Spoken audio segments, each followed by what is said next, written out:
Now, to introduce the subject itself, it was initiated.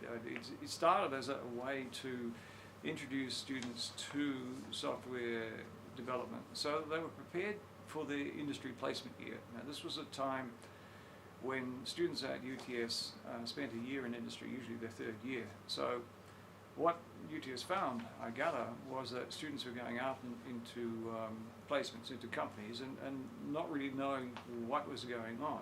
And that caused problems both to the company and to the student. The company didn't know where to put them, and the student didn't know what they were doing.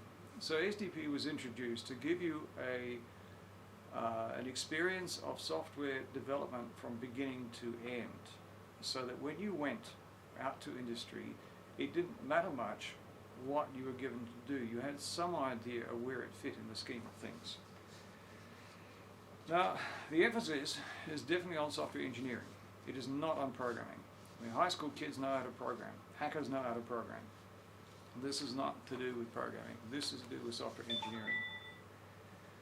We like to keep the standard high enough to make our placements and our students very attractive to industry.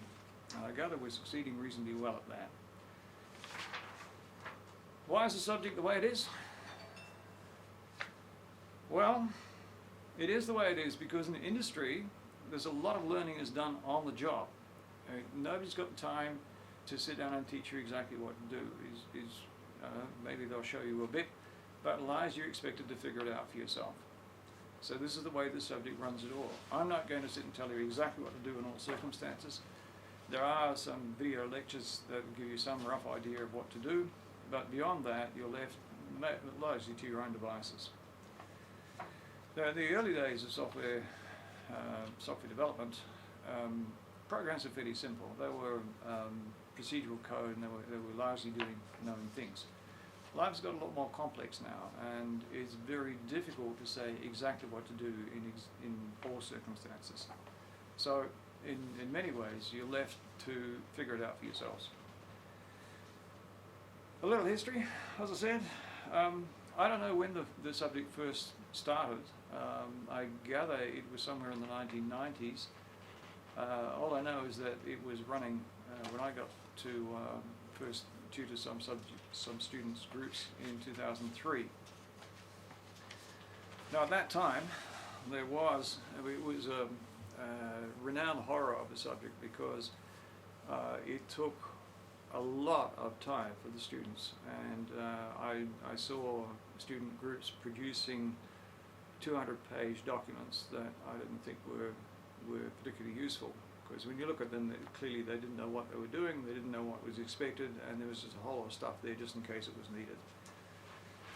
So in 2007, I managed to introduce the idea of development processes that told you what you're expected to do, but not how to do it. And as you find when you look at the lectures, there are two things you have to decide.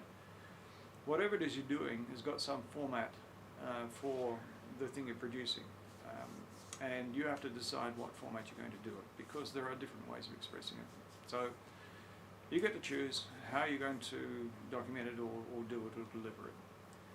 And there's lots of different ways of how to do it, and I don't have a particularly best way of doing things, so you get to choose that as well.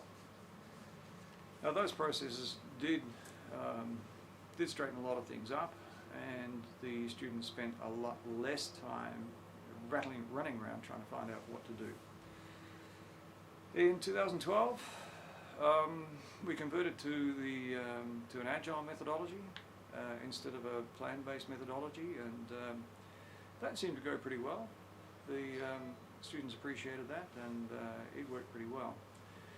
And this year, in 2014, we cut down the size of the groups from 10 to 6, and that meant that we could